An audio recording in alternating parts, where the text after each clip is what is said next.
जागरण मतलब अपनी कुंडलियों का, अपने चक्रों का जागरण,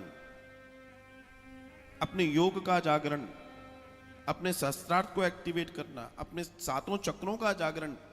इन चक्रों को जागृत करने का ही नियम है नवरात्र। पहले के 3 दिन 4 दिन अपने आप को स्थिर करने के हैं, इसलिए पहले दिन ब्रह्मचारिणी का दर्शन आता है।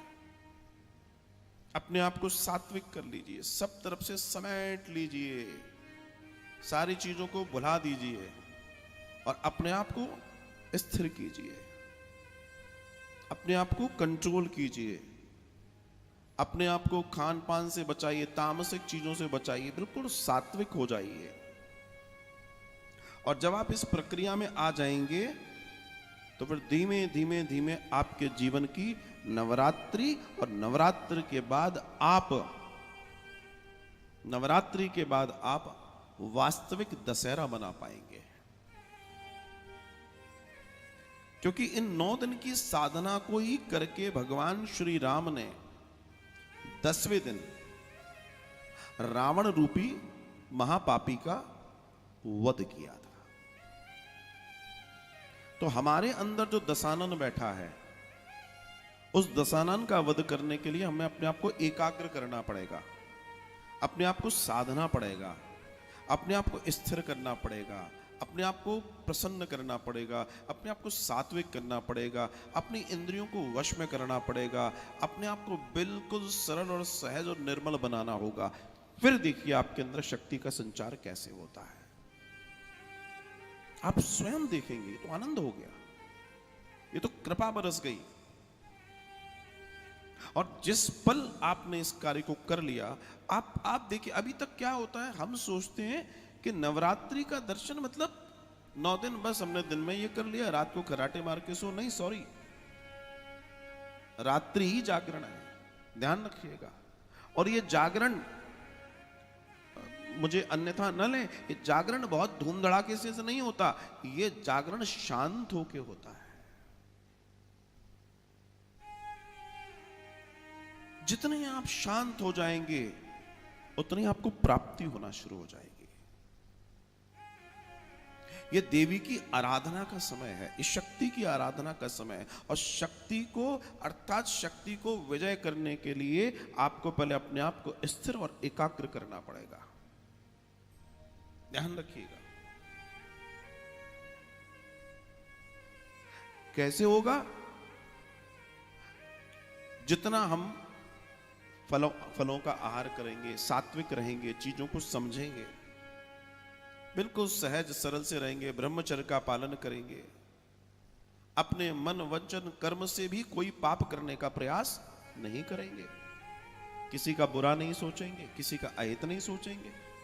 इस समय जितना हो सकता है सब में परमेश्वरी का दर्शन करेंगे और इस समय में अपने आप को उस परमेश्वरी का अंश जानकर अपने जीवन को जिएंगे। आप तो ये मानो कि इन 9 दिनों में हम मां की गोद में बैठे हैं। मैं सत्य कहता हूं, जीवन बदल जाएगा। इसे समझिए, इस समय बहुत कीमती है। आपने देखा होगा इस समय माताएं सुबह माता देवी के मंदिर जाती हैं और तांबे के पात्र से उनके ऊपर जल देती हैं, उनके सर से जल नीचे आता है। क्या है ये जल मतलब शीतलता, ये जल मतलब ठहराव का प्रतीक है। अपने आप को उसी तरह जल की तरह कर दो। और जब आप इस प्रक्रिया को करने लगेंगे तब आप देखिएगा कि आप अभी क्या हो रहा है, हम कर रहे हैं, हमें मालूम नहीं है क्यों कर रहे हैं। हर चीज के पीछे एक विज्ञान है और उस विज्ञान का दर्शन सनातन है।